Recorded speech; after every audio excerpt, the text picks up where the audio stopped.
हैं कि मुझे पैसे मिल रहे हैं ना, तो आंख बंद करके सब पेपर्स के ऊपर साइन कर देते हैं कि जब हम लोन लेने जाते हैं तो हमें क्या क्या ध्यान में रखना चाहिए। और बैंक इंटरेस्ट चार्ज कर रही है 9.5 करोड़ के ऊपर, हमें मिला है 6.5 करोड़।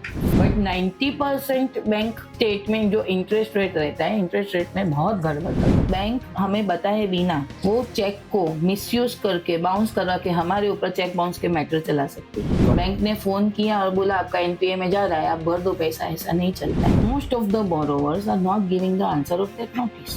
बैंक इतनी मीठी मीठी बातें करते हैं बैंक के लोग कि ठीक है सर आप भरिए, कोई दिक्कत नहीं है, आपके पास 2 लाख रुपया है, 2 लाख भरिए, हम लोग ये प्रोसीजर नहीं करेंगे, हम लोग ये कार्रवाई बंद कर देंगे। लेकिन ऐसा कभी होता नहीं और बैंक उसके बाद कोई भी चीज आपकी प्रॉपर्टी के साथ नहीं कर सकते। तो ये मिसकंसेप्शन में आप कभी मत रहिए कि आपको पैसे नहीं भरने पड़ेंगे।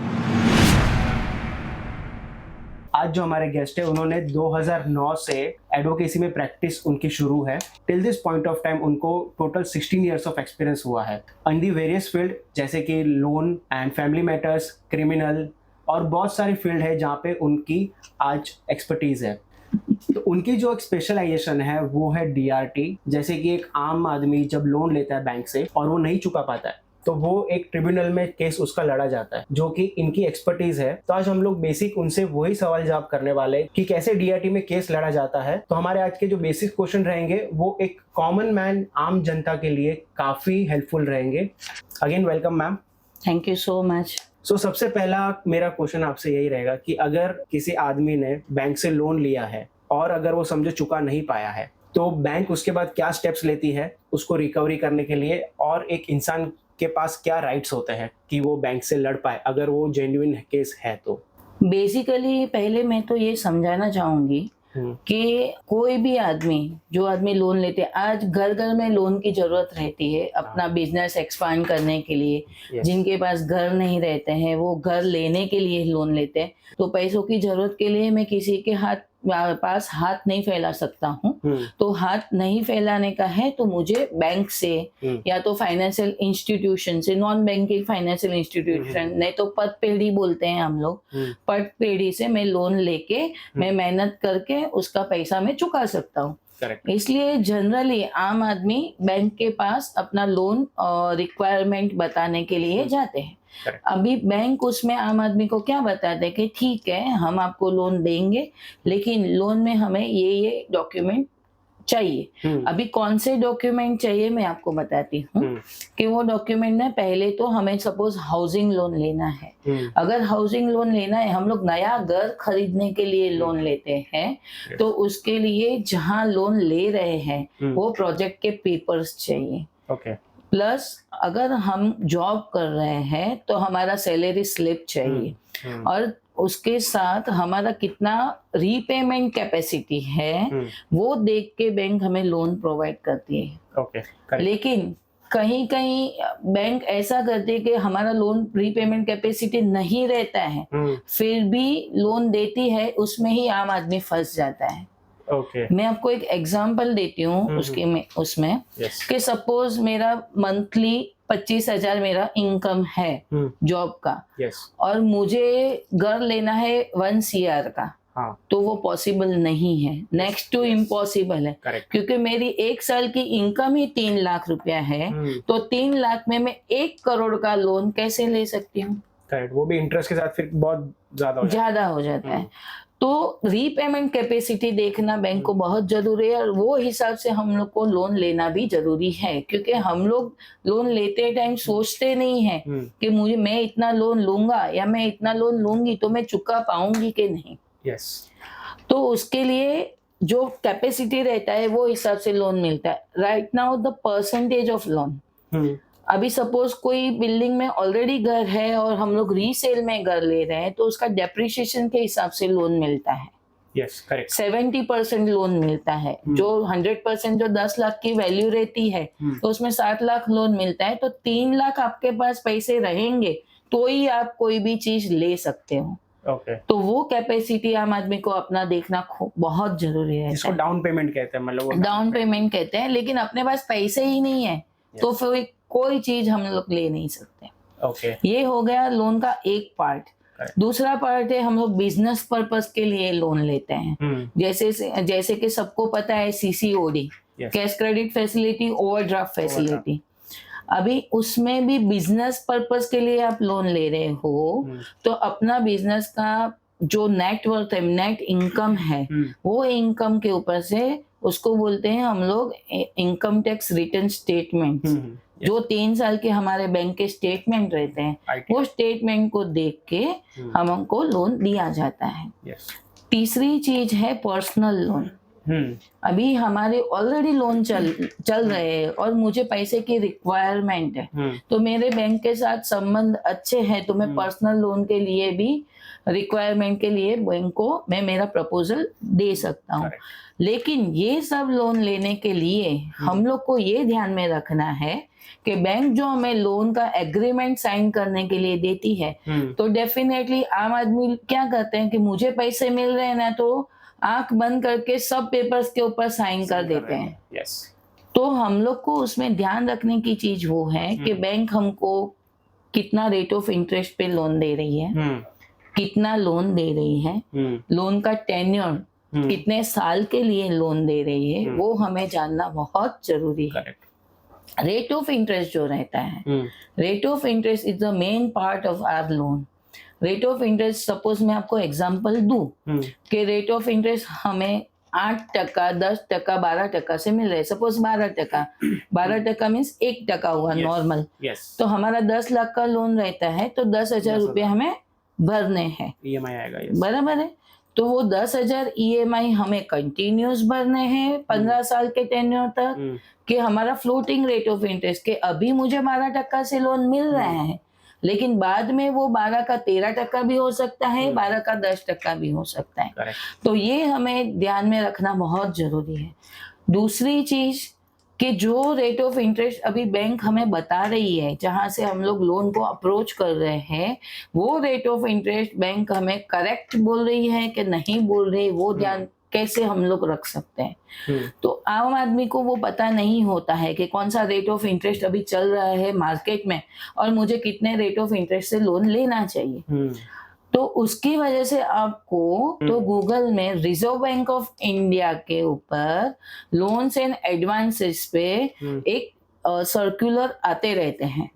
तो रिजर्व बैंक ऑफ इंडिया के हिसाब से अभी मार्केट रेट में कितना रेट ऑफ इंटरेस्ट चल रहा है, वो अंदाजा लगा के ही आम आदमी को लोन के प्रोसेस आगे करनी चाहिए। रेपो रेट के हिसाब से चेंज होते रहता है। हाँ, तो ये बेसिक हमारा चीज है कि जब हम लोन लेने जाते हैं तो हमें क्या क्या ध्यान में रखना चाहिए। तो आप इतने सालों से जो आप प्रैक्टिस करते आ रहे हो, तो उसमें आपने कुछ बेसिक 2-3 पॉइंट्स ऐसे ऑब्जर्व करे होंगे कि कॉमन जो आम लोग हैं वो लोन लेते हुए मिस्टेक्स कर देते हैं, तो ऐसे कुछ 1-2 पॉइंट्स आप शेयर करोगे? हाँ, लोन लेते टाइम बैंक हमें क्या बोलती है कि सिक्योरिटी चेक्स, हाँ, लोन के डॉक्यूमेंट ओरिजिनल, हाँ, फिर हमारे केवाईसीज में आधार कार्ड, पैन कार्ड, हाँ, बराबर, गारंटर, यस, ये 4 चीज रहती है जिसके ऊपर हमें आम आदमी को फोकस करना है।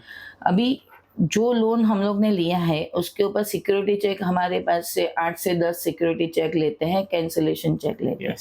लेकिन जब हमारे लोन भरने की कैपेसिटी नहीं रहती है, कुछ अप डाउन्स आ जाते हैं लाइफ में, तो बैंक हमें बताए बिना वो चेक को मिसयूज करके बाउंस करवा के हमारे ऊपर चेक बाउंस के मैटर चला सकती है।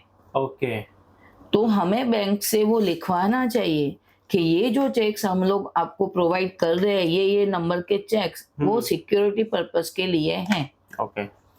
दूसरी चीज गारंटर, जो कोई आप गारंटर कोई भी लोन में बन रहे हो, आम आदमी गारंटर बनता है कि कोई फ्रेंड रहता है, कोई रिलेटिव्स रहता है, कोई नेबर रहता है, तो गारंटर को बहुत जरूरी है वो देखने के लिए कि जिसके लिए वो गारंटी दे रहे हैं, that person is capable to pay the loan और नॉट। यस, क्योंकि अगर बोरोवर की जो लोन ले रहा है उसने नहीं भरा लोन, तो गारंटर को वो लोन भरना पड़ता है। This is the legal procedure. Okay. तीसरा अपने केवाईसी डॉक्यूमेंट, जो केवाईसी डॉक्यूमेंट बैंक ले रहे हैं वो केवाईसी डॉक्यूमेंट मीन्स आधार कार्ड पैन कार्ड अपना प्रॉपर है कि नहीं वो चेक करना चाहिए। कहीं बार आम आदमी क्या करते हैं, 2 आधार कार्ड बनवा देते हैं, तो 2 आधार कार्ड में पुराना कौन सा नया कौन सा खुद ही भूल जाता है। तो झूठा केवाईसी हम लोग बैंक को प्रोवाइड नहीं कर सकते। ये चीज हमें बहुत ध्यान रखनी चाहिए। और चौथा, हम लोग हमारे ओरिजिनल डॉक्यूमेंट्स जो हमारी जिंदगी की जमा पूंजी है, जो यूज करके हम लोग डॉक्यूमेंट बनाते हैं, that document is very important. वैसा सेम टू सेम डॉक्यूमेंट दूसरी बार बनता नहीं है। तो ये जो आप डॉक्यूमेंट सब सबमिट कर रहे हो बैंक में वाइल टेकिंग द लोन, तो एक लिस्ट ऑफ डॉक्यूमेंट बैंक से लेना चाहिए विद देयर लेटर हेड कि ये डॉक्यूमेंट हम बोरोवर से ले रहे हैं और वो हमारे पास एज अ सिक्योरिटी है। तो ये बेसिक ध्यान रखना हमें बहुत जरूरी है। अभी सपोज लोन मिल गया और कई बार ऐसा होता है कि कुछ कंडीशंस ऐसी आ जाती है कि जहाँ पे जो बोरोवर है वो लोन पे नहीं कर सकता, कुछ ईएमआईज उसने पे करी होगी 1-2 साल, उसके बाद कुछ स्थिति ऐसी हो गई कि वो आगे की लोन पे नहीं कर सकता, तो उसके पास बोरोवर के पास कौन से राइट्स होते हैं? और बैंक हमने देखा है कि जबरदस्ती करती है बोरोवर के पास, एजेंट्स को भेजेगी, धमकी देगी, आसपास में हल्ला वगैरह सब बहुत कुछ वीडियोस भी आते हैं, तो क्या वो बैंक कर सकती है? और उसके बाद अगर बोरोवर्स के पास क्या राइट्स रहते हैं अगर वो लोन पे नहीं कर पाता है? तो ऐसी परिस्थिति में हम लोग लीगल की तरफ आते हैं। अभी ये हम लोग ने एक पार्ट देखा कि ये बेसिक क्या ध्यान में रखने की चीज है जब हम लोग लोन लेते हैं। अभी लोन ले लिया हमने, लोन लेने के बाद जो आपने पूछा मुझे कि 2 साल 3 साल भरा उसके बाद नहीं भरा तो क्या उसके रिपरकशंस आते हैं, उसकी क्या बैंक क्या कर सकती है और बोरोवर के ऊपर इम्पैक्ट पड़ता है, बराबर है। तो सबसे पहली चीज कि लोन हम लोग 3 महीना ईएमआई तो पता है, मंथली इंस्टॉलमेंट, बराबर है। मंथली इंस्टॉलमेंट हम लोग ने नहीं भरा, 3 कंटिन्यूस मंथ मीन्स 90 दिन जो हमने ईएमआई नहीं भरा, तो बैंक हमें एनपीए नॉन परफॉर्मिंग एसेट हम लोग को डिक्लेयर करते हैं। लेकिन ये एनपीए डिक्लेयर करने से पहले बैंक को हमें इंटीमेट करना पड़ता है। अगर बैंक हमें इंटीमेट नहीं करती है तो बैंक वो इल्लीगल कर रही है, मतलब नोटिस भेजना पड़ता है। नोटिस इंटीमेशन देते हैं, मीन्स हम लोग को मेल भेज सकते हैं, हमें रिटर्न कोई भी एक लेटर भेज सकते हैं बैंक के लेटर हेड के ऊपर, व्हाट्सएप पे मैसेज कर सकते हैं, बट रिटर्न कम्युनिकेशन करना बहुत जरूरी है।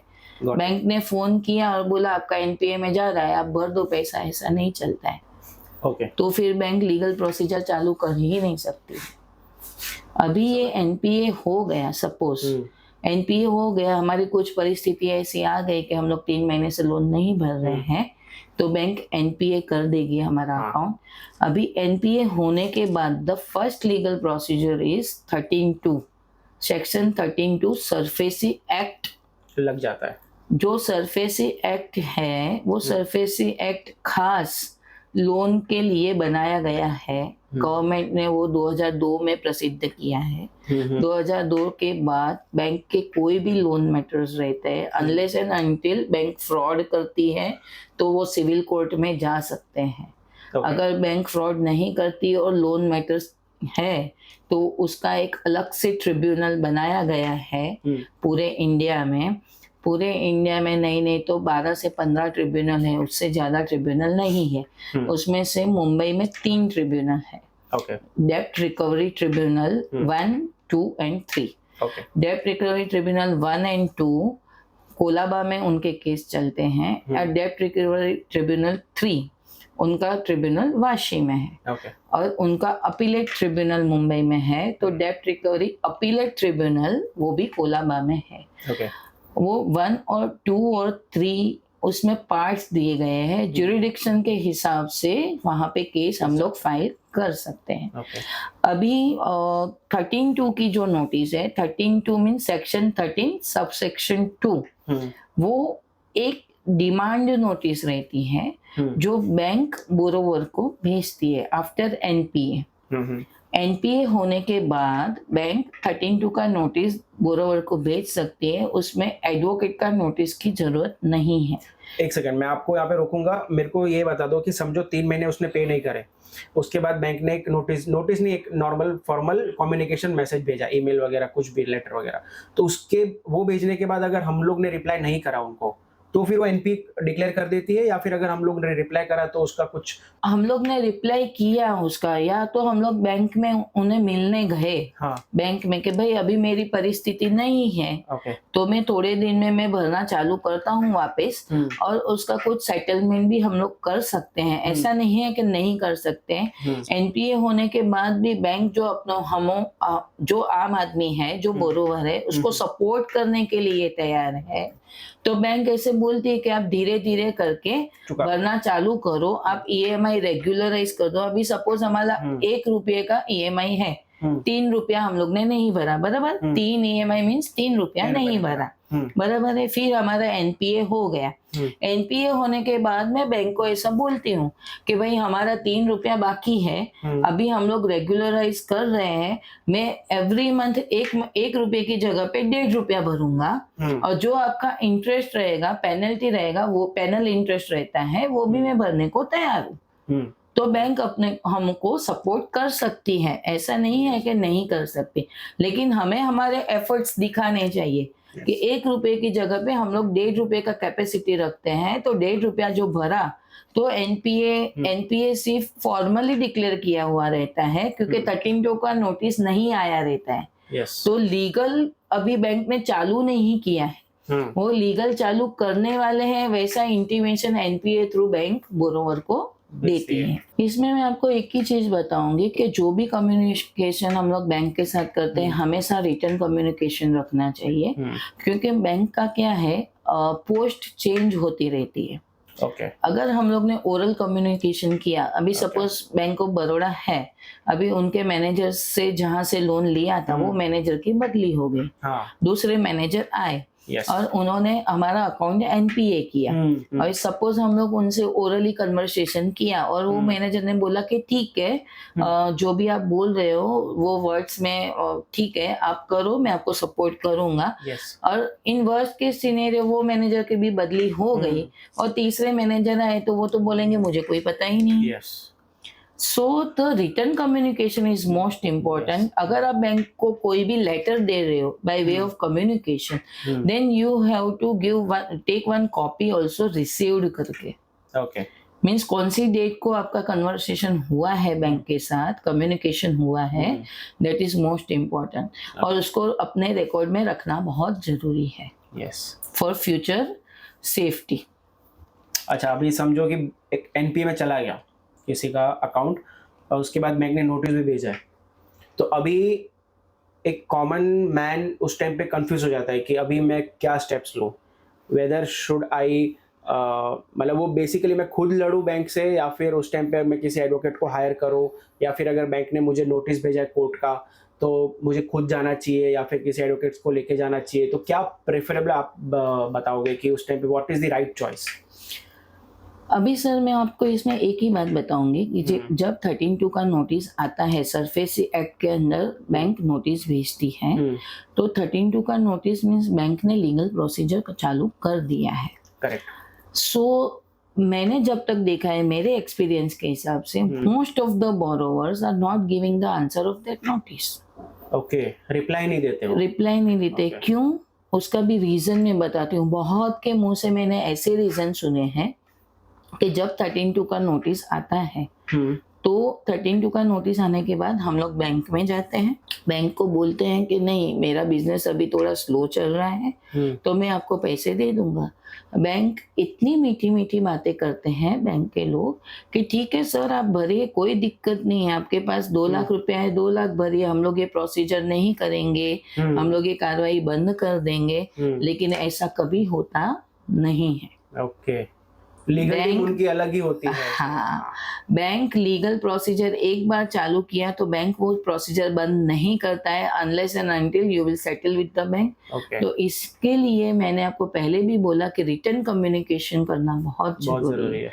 और आम बोरोवर को 13(2) का जब नोटिस आता है तो आम बोरोवर को नहीं पता रहता है कि ये 13(2) का नोटिस रहता क्या है, ओके, क्योंकि this is not the common procedure. ये जो प्रोसीजर है लोन का वो कॉमन प्रोसीजर नहीं है। जैसे हम लोग सिंपल सब जो कोर्ट दिख रहे हैं हमें, सिविल कोर्ट थाने में है, सीबीडी बेलापुर, वैसे बहुत सारी जगह पे मुलुंड, विक्रोली, सब जगह पे कोर्ट रहते हैं। वो कॉमन कोर्ट में ये प्रोसीजर नहीं चलते हैं, इसलिए आम जनता को ये प्रोसीजर कैसे चलता है उसका जरा भी ज्ञान रहता नहीं है। ओके, इसलिए 13(2) का जब नोटिस आता है तो वो नोटिस का रिप्लाई देना बहुत जरूरी है।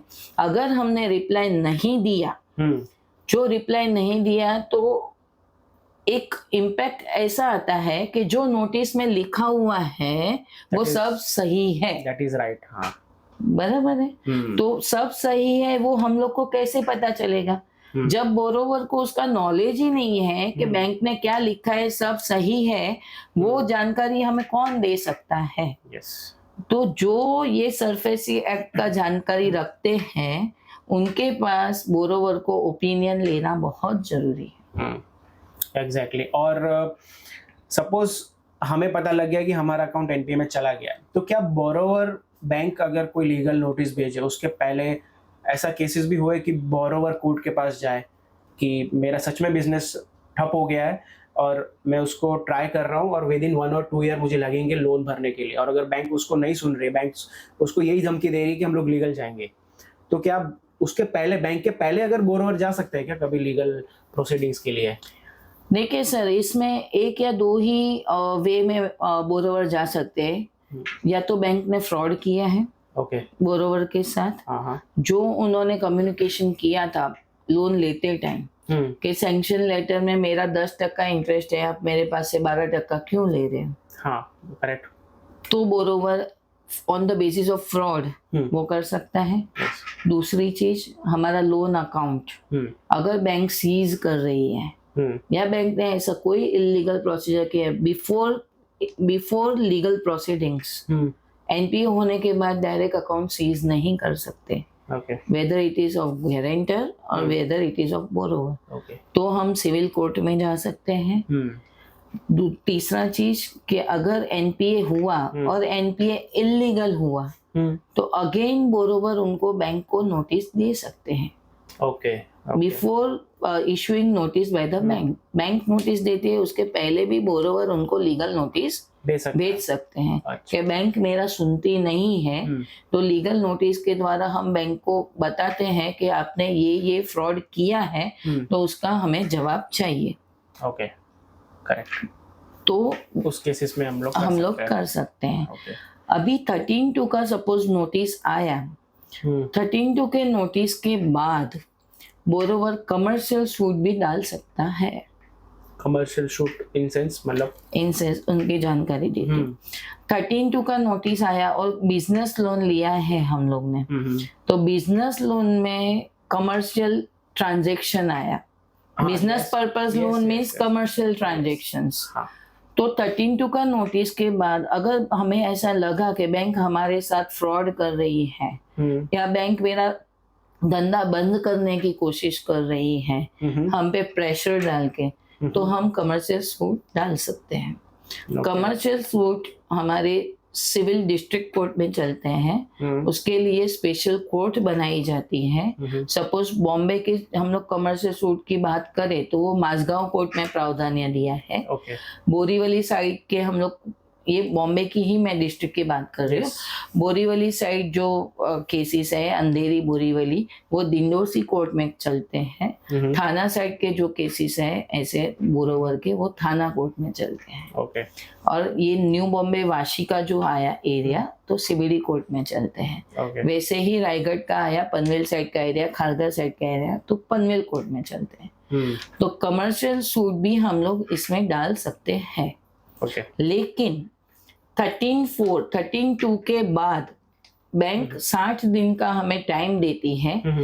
बैंक की इतनी प्रोसीजर ऐसा रहता है कि 13(2) की नोटिस में सपोज हमारा 2 साल के बाद एनपीए हो गया और हमें लोन दिया गया है 10 साल के लिए, 8 साल तो हमारा पेंडिंग है ही, करेक्ट, लेकिन 2 साल के बाद एनपीए होने के बाद 13(2) की नोटिस में बैंक 60 दिन के अंदर पूरा लोन का अमाउंट हमें हमारे पास से मांगती है।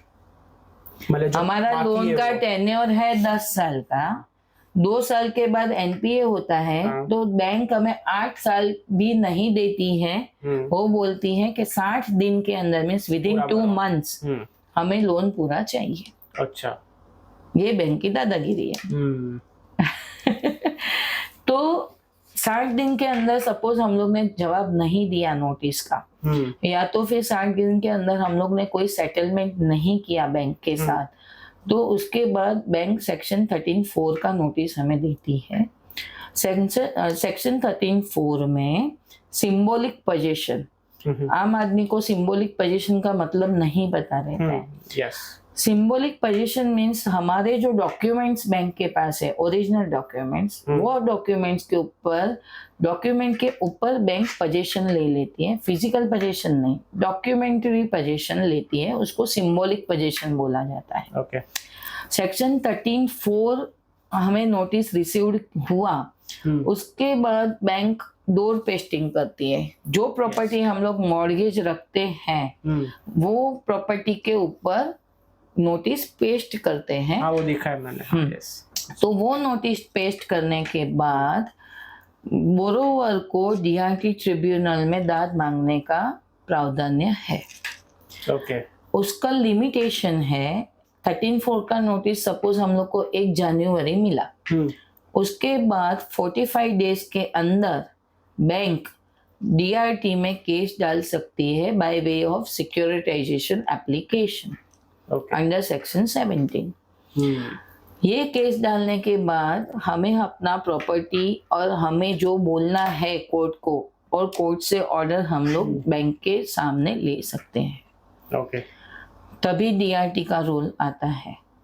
अच्छा, हमने अभी डीआरटी 2-3 बार इसको यूज करा है। सो जैसे आपने बताया कि डीआरटी का मतलब होता है long form date recovery tribunal. एक आम आदमी के लिए डीआरटी मतलब क्या होता है, थोड़ा ब्रीफ में आप बता दीजिए। सिर्फ डेप्ट recovery tribunal means loan recovery करने का कोर्ट। ओके, बराबर है। हाँ, डेप्ट को रिकवरी करना है इन शॉर्ट। Yes. आम आदमी के लिए डेप्ट रिकवरी मीन्स लोन रिकवरी करने का कोर्ट है। ठीक है। अभी उसमें बैंक इलीगली, फ्रॉडुलेंटली हमारे साथ चीटिंग करके जो लोन रिकवर कर रही है हमारे पास से, तो हमें अपनी बाजू रखने के लिए डेप्ट रिकवरी ट्रिब्यूनल का सहारा लेना पड़ता है। अच्छा, वैसे ही बैंक बोरोवर के पास से रिकवरी करने के लिए डेप्ट रिकवरी ट्रिब्यूनल में आईडीडीबी एक्ट के अंदर केस डाल सकती है। ओके, आईडीडीबी एक्ट का फुल फॉर्म है रिकवरी ऑफ डेप्ट ड्यू टू बैंक।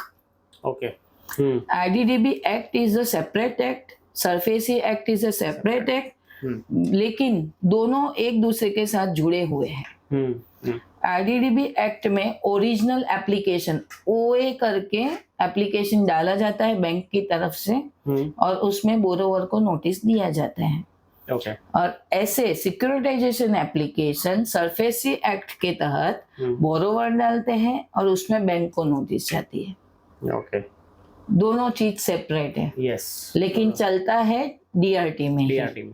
ओके, लेकिन दोनों डीआरटी में अप्लाई कर सकते हैं, अपने अपने पॉइंट्स रख सकते हैं। हाँ, जिसको भी जिसकी जरूरत हो उस टाइम पे। हाँ। सो आम आदमी डीआरटी के थ्रू अपना प्रॉपर्टी बचा सकता है इन शॉर्ट।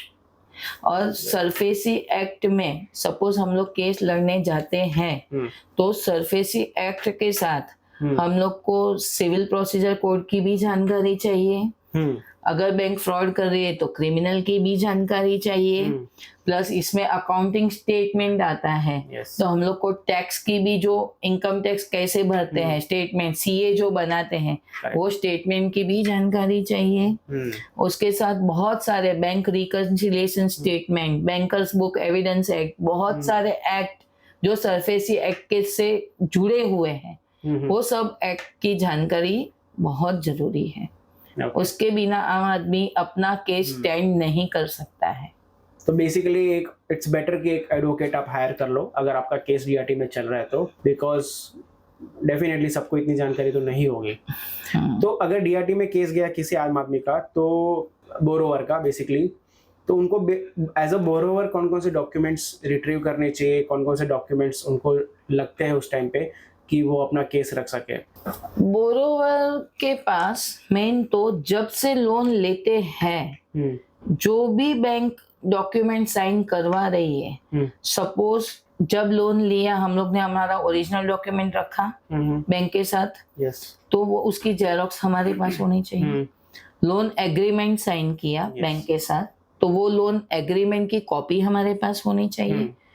फिर उसके बाद हम लोग की तीसरी चीज है सैंक्शन लेटर, जो इसके ऊपर पूरा बैंक का लोन का ये है, पूरा जो भी डिस्क्रिप्शंस रहते हैं वो बैंक के सैंक्शन लेटर में लिखे हुए रहते हैं। तो कितना लोन सैंक्शन हुआ है, कितने रेट ऑफ इंटरेस्ट पे हुआ है, कितने टेन्योर के लिए हुआ है, और नहीं भरा तो कितना पेनल इंटरेस्ट लगेगा, कितना इंटरेस्ट चार्ज ज्यादा कर सकते हैं, वो सब जानकारी सैंक्शन लेटर में रहती है। तो सैंक्शन लेटर की कॉपी रखनी बहुत जरूरी है। उसके बाद बैंक हमें एक रीपेमेंट शेड्यूल देता है कि सपोज 10 साल के लिए लोन ली है, तो आप 10 साल तक कैसे कैसे एवरी मंथ, दर महीने कितने कितने आप पैसे भरोगे, तो 10 साल तक आपका कैसे लोन क्लोज होगा। उसको रीपेमेंट शेड्यूल बोलते। तो रीपेमेंट शेड्यूल भी हमें रखना बहुत जरूरी है। और उसके बाद लोन एक बार अपना एक खाता ओपन होता है, जिसको लोन अकाउंट बोलते हैं। तो लोन अकाउंट की जानकारी रखनी बहुत जरूरी है, और जो अकाउंट से बोरोवर लोन पे करते हैं वो भी अकाउंट की जानकारी रखनी बहुत जरूरी है। मैं एक एग्जांपल आपको इसमें देती हूँ। मेरा एक मैटर है, मैं पार्टी का नाम नहीं लूंगी, बैंक का भी नाम नहीं लूंगी। मेरा एक मैटर है, जो मैटर मेरे पास 2021 में आया। बोरोवर ने लोन लिया था 2017 में। 2017 में बोरोवर ने प्रोजेक्ट लोन लिया था। प्रोजेक्ट लोन 9.5 करोड़ का लोन था। 9.5 करोड़ में बैंक ने 2017 में जब सैंक्शन लेटर दिया, सैंक्शन लेटर में ऐसा लिखा था कि 6 महीने तक हम आपको मोराटोरियम दूंगे। मोराटोरियम का मीनिंग है कि आपको कोई भी इंटरेस्ट भरना नहीं है, 6 महीने के बाद आपका इंटरेस्ट चालू होगा। बैंक ने 9.5 करोड़ की जगह पे 6.5 करोड़ दिया, 3 करोड़ नहीं दिया स्टार्टिंग में।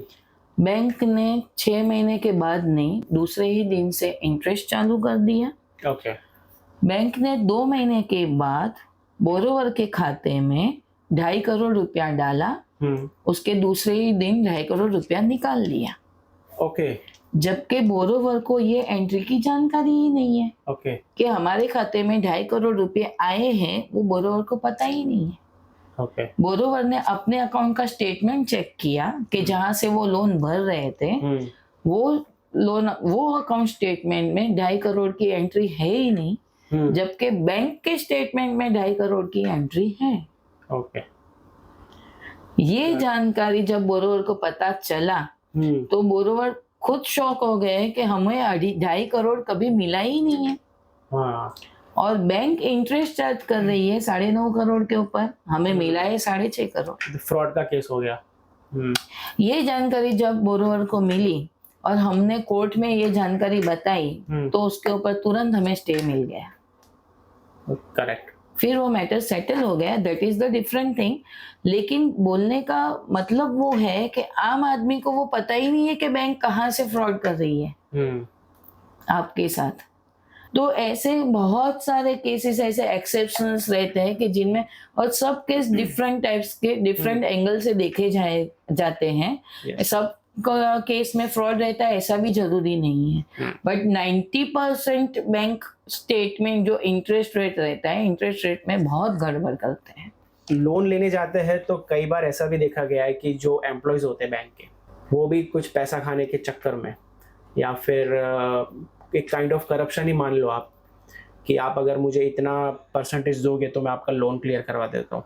क्या सोच रखनी चाहिए उस टाइम पे कि हमें जाना चाहिए कि नहीं जाना चाहिए? देखो, लोन लेने के टाइम हमें ऐसा ही ध्यान रखना चाहिए कि हमें लोन लेना है, उसके डॉक्यूमेंट्स पूरे करने हैं। जो कोई कमीशन मांग रहा है तो हमें उसको इग्नोर करना चाहिए। केस फाइल कर सकते हैं उसके खिलाफ कि अगर वो कमीशन हमारे मांग रहा है पास तो? कोई रिटर्न कम्युनिकेशन रहेगा हाँ, तो प्रूफ हम, वगैरह। हाँ, विदाउट रिटर्न कम्युनिकेशन हम कैसे मान ले कि आप वो एम्प्लॉय सच बोल रहा है, झूठ बोल रहे हैं, या तो बोरोवर सच बोल रहा है कि झूठ बोल रहा है। Exactly, yes. और आम आदमी की सोच ऐसी रहती है कि मेरा काम हो रहा है ना। हाँ, वही उसी में फंस जाता है वो। हाँ, तो मेरा बोलने का मतलब क्या है कि हमेशा हमें सतर्क रहना चाहिए। हमारे डॉक्यूमेंट्स जो कंप्लीट रहेंगे तो कोई भी बैंक हमें लोन देने से इनकार नहीं कर सकती है। यस। अगर एक बार केस चालू हो गया अपना, डीआरटी में हो गया सपोज, तो अगर जब तक केस चल रहा है 2 साल 3 साल 5 साल, तब तक बैंक बोरोवर के ऊपर कोई एक्शन ले सकती है? या फिर बोरोवर की सपोज कोई प्रॉपर्टी है, उसका डॉक्यूमेंट तो ओरिजिनल बैंक के पास है, तो उसके ऊपर उन्होंने सेल का लगा दिया कि अभी हम उसको सेल करने वाले हैं, ऑक्शन पे लगा दिया, ऐसा कुछ कर सकती है? या फिर वो स्टे, मतलब उसके बाद बैंक अब बोरोवर के ऊपर कोई भी रिस्ट्रिक्शन नहीं होते उस टाइम पे? 13-4 नोटिस तक हम लोग ने आपको जानकारी दी हमें। 13-4 नोटिस के बाद बैंक सिर्फ ऑक्शन कर सकती है प्रॉपर्टी को, फिजिकल पोजीशन नहीं ले सकती, क्योंकि 13-4 इटसेल्फ सिंबॉलिक पोजीशन सेक्शन है। फिजिकल पोजीशन के लिए बैंक को सेक्शन 14 के अंदर एक एप्लीकेशन कोर्ट में करना पड़ता है। जो डिस्ट्रिक्ट रहते हैं तो डीएम मीन्स कलेक्टर में कर सकते हैं, नहीं तो CMM chief metropolitan magistrate court में केस कर सकते हैं। वो केस के मुताबिक बोरोवर को कोई जानकारी दी नहीं जाती है, सिर्फ एक एप्लीकेशन बैंक तरफ से फाइल होता है कोर्ट में। वो एप्लीकेशन में जितने डॉक्यूमेंट्स बोरोवर के रहते हैं लिस्ट के हिसाब से, sanction letter, account statement, 13(2) notice, 13(4) notice, NPA, ये सब जो बैंक में जो डॉक्यूमेंट्स रहते हैं वो डॉक्यूमेंट सबमिट करके वो सेक्शन 14 का ऑर्डर लेते हैं फिजिकल पोजीशन का। सपोज वो कलेक्टर से ऑर्डर लेते हैं तो कलेक्टर तहसीलदार को डायरेक्शन देता है कि आप बोरोवर के घर पे जाके फिजिकल पोजीशन ले सकते हैं, उनको इंटीमेट करके। सपोज चीफ मेट्रोपॉलिटन मैजिस्ट्रेट में मीन्स वो कोर्ट में जो हमें केस फाइल किया है और वहां से ऑर्डर निकलता है तो चीफ मेट्रोपॉलिटन मैजिस्ट्रेट एक कोर्ट कमिश्नर अपॉइंट करते हैं। कोर्ट कमिश्नर वो एडवोकेट्स ही रहते हैं, लेकिन वो पर्टिकुलर नाम लिखते हैं ऑर्डर में कि ये एडवोकेट को कोर्ट कमिश्नर ये प्रॉपर्टी लेने के लिए बना रहा हूँ। फिर कोर्ट कमिश्नर बोरोवर को नोटिस देते हैं कि आप 1 महीने में ये घर खाली कर दो, हम आपका फिजिकल पोजीशन ये तारीख को इतने बजे लेंगे। वैसे ही कलेक्टर का जो ऑर्डर है वो तहसीलदार बोरोवर को नोटिस देते हैं कि हम ये तारीख को आएंगे, 1 महीने का नोटिस रहता है कि हम ये तारीख को आएंगे और आपका फिजिकल पोजीशन हम लोग ये टाइम पे लेने आएंगे, तो आप जितना भी सामान है आप घर को वेकेंट करो। So both are same procedure, लेकिन कलेक्टर का प्रोसीजर जो ऑर्डर है वो तहसीलदार फॉलो करता है और सीएमएम का जो ऑर्डर है वो कोर्ट कमिश्नर फॉलो करता है।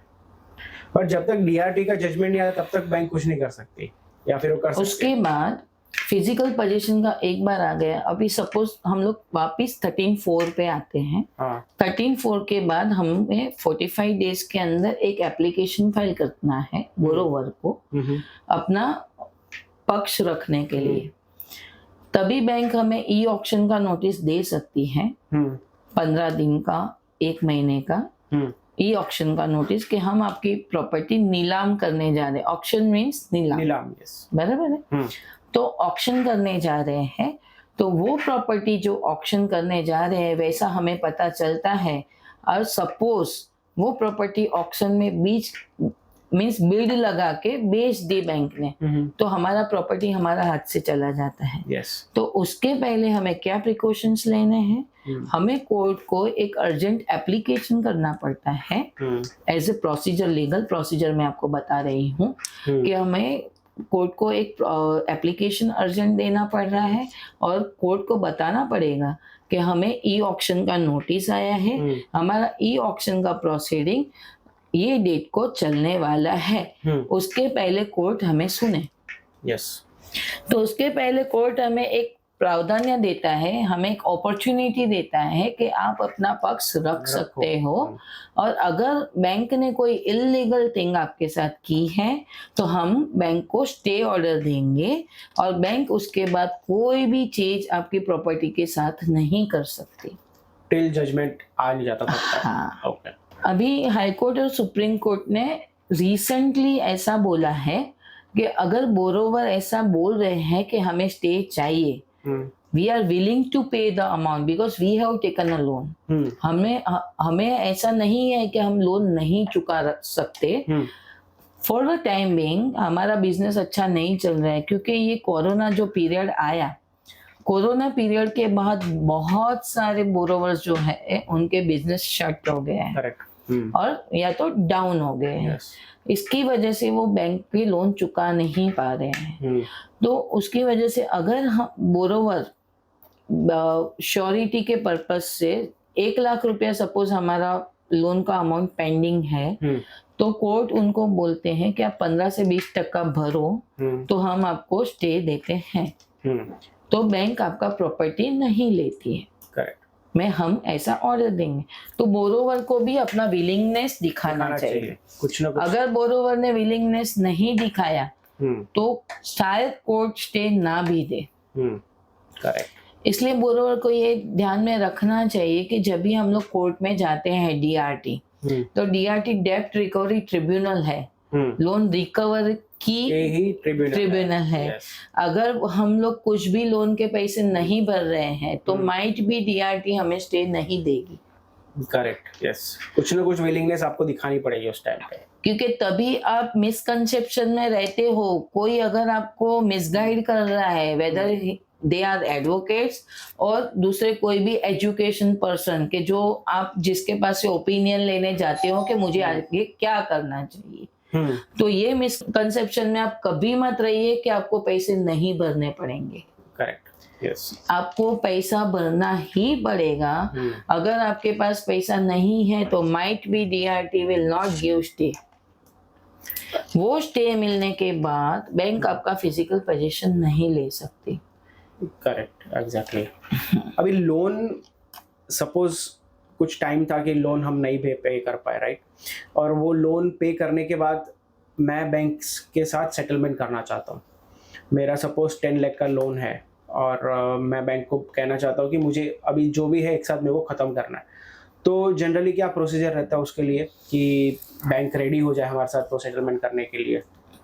बैंक को हमें एक लेटर देना पड़ता है, वन टाइम सेटलमेंट का, ओटीएस बोलते हैं इन शॉर्ट। आम आदमी को पता रहेगा बोरोवर को कि ओटीएस एक ऑफर लेटर रहता है। सपोज हमारा 10 लाख पेंडिंग है और हमने सर्टेन अमाउंट अरेंज कर दिए हैं, सपोज हम लोग ने 8 लाख अरेंज कर दिया है, तो हम लोग बैंक को एक ऑफर लेटर देंगे कि भाई हमारा 10 लाख का लोन पेंडिंग है, हमें ये लोन कंटिन्यू नहीं करना है, मुझे सेटल करना है लोन को, और मैं बैंक को 8 लाख रुपया 2 महीने में भरने को तैयार हूँ।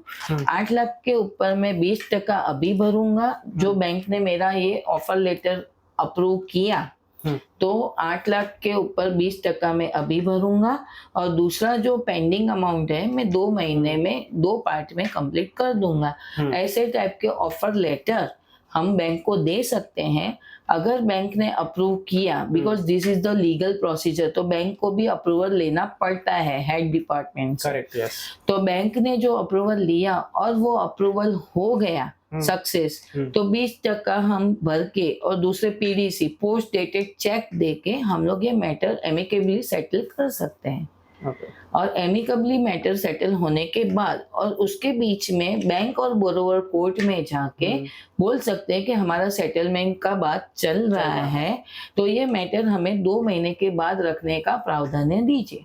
तो कोर्ट भी खुश होके आपको 2 महीने के बाद की तारीख देगी, क्योंकि कोर्ट को एक ही मकसद है कि बैंक का जो पैसा है, जो पब्लिक मनी है, वो पब्लिक मनी को कैसे रिकवर करना है। लेकिन बैंक उसमें फ्रॉड कर रहे हैं तो कोर्ट हमारा भी सुनेगी और बैंक का भी सुनेगी। कोर्ट को ऐसा लगा कि नहीं, बैंक कुछ इलीगल प्रोसीजर कर रहे हैं, तो कोर्ट बैंक के खिलाफ भी ऑर्डर दे सकते हैं। जैसे मैं आपको मेरा एक एक्सपीरियंस, जो मेरे पास एक केस आया था, जो मेरा क्लाइंट था वो बोरोवर नहीं था। ओके। जो प्रॉपर्टी उन्होंने लिया था वो प्रॉपर्टी के जो पहले के ऑनर थे, मीन सेलर, मैं परचेसर था, तो जो सेलर थे उन्होंने लोन लिया था। ओके। एक बैंक से उन्होंने लोन लिया। जब मैं वो प्रॉपर्टी लेने गया तभी सेलर ने मुझे बताया कि मेरा 1 करोड़ रुपया बाकी है, आप 1 करोड़ रुपया ये बैंक को भर रहे हो तो मैं मेरा प्रॉपर्टी आपको बेच सकता हूँ। परचेसर मीन्स हमारे क्लाइंट ने अग्री किया, ठीक है मैं 1 करोड़ रुपया बैंक को भरता हूँ और फिर बाद में दूसरे ऊपर के पैसे मैं आपको देता हूँ, मुझे प्रॉपर्टी में इंटरेस्ट है। According to that sale deed हो गया। बैंक में पैसे भर के हमारे क्लाइंट ने सब ओरिजिनल डॉक्यूमेंट्स अपने पास ले लिए, सेल डीड हो गया। 15 दिन के बाद दूसरी बैंक आके हमारे क्लाइंट के प्रॉपर्टी के ऊपर एक नोटिस लगा के जाती है कि ये प्रॉपर्टी हमारे पास मॉर्गेज है और हम इनका पोजीशन लेने आ रहे हैं। अरे बाप रे, ऐसे कैसे? ही शॉक्ड। हाँ, कि एक बैंक का जो लोन था वो तो मैंने कंप्लीट किया, हाँ क्लियर चल रहा था। Yes. Then he went to the seller, जो सेलर था उनको पूछा तो उनके पास कोई जवाब नहीं था। और दूसरी बैंक हमारे पास फिजिकल पोजीशन लेने आ रही है। अभी ये सिचुएशन में प्रॉपर्टी के पैसे मैंने दे दिए हैं, मेरा प्रॉपर्टी फंस गया, मेरे पैसे भी गए और प्रॉपर्टी भी हाथ से जाने वाली है। अभी ये सिचुएशन में हम क्या कर सकते हैं? हमें डीआरटी के पास जाना पड़ा। डीआरटी में हमने सिचुएशन बताया, डीआरटी ने सामने वाली बैंक को नोटिस दिया, बैंक के जो एम्प्लॉई थे वो आए कोर्ट में, बैंक ने एक एडवोकेट को अपॉइंट किया। डीआरटी ने, कोर्ट ने एक ही क्वेश्चन बैंक को पूछा, अगर आपने लोन दिया है तो आपके पास ओरिजिनल डॉक्यूमेंट होना चाहिए। हाँ, एग्जैक्टली। ओरिजिनल डॉक्यूमेंट हमें दिखाइए और जो ये बोल रहे हैं उनको झूठा साबित कीजिए, जबकि ओरिजिनल डॉक्यूमेंट तो हमारे पास थे। यस। तो हमें कुछ भी पैसा भरे बिना हमें स्टे मिल गया। आज 3 साल से स्टे कंटिन्यू है, बैंक अपना कोई भी जवाब नहीं दे रही है। अच्छा। मीन्स ऐसे भी सिचुएशंस आते हैं कि जहाँ ऐसा नहीं है कि 20% भरो और स्टे लो। ऐसे कोई सिचुएशंस ऐसे आते हैं कि जहाँ पे कोर्ट हमारा सुनती है और कोर्ट को ऐसा लगा कि bank is doing something illegal, तो वो हमारे फेवर में ऑर्डर देते हैं। ऐसा है। Yes. So thank you so much ma'am for coming for this podcast. आपने बहुत ही इंसाइट्स और बहुत ही इन डिटेल अच्छे से एक्सप्लेन करा है कि क्या डीआरटी क्या होता है, एक बेसिक कॉमन मैन के लिए क्या क्या राइट्स होते हैं एज अ बोरोवर, और अगर बैंक आपके साथ कुछ अन्याय कर रही है तो कहाँ जाना चाहिए, कैसे केस लड़ना चाहिए और किस किस चीज़ों का ध्यान रखना चाहिए एज अ कॉमन मैन। तो जैसे हमने अभी तक केस तक ही जैसे हमने अभी बेसिकली डिस्कशन करा है, तो अभी आगे का जो प्रैक्टिकल है और आगे की बातें हैं तो वो हम लोग एक दूसरा पॉडकास्ट रखेंगे जहाँ पे हम लोग इसके बारे में इन डिटेल बात करेंगे। Thank you so much. So thank you.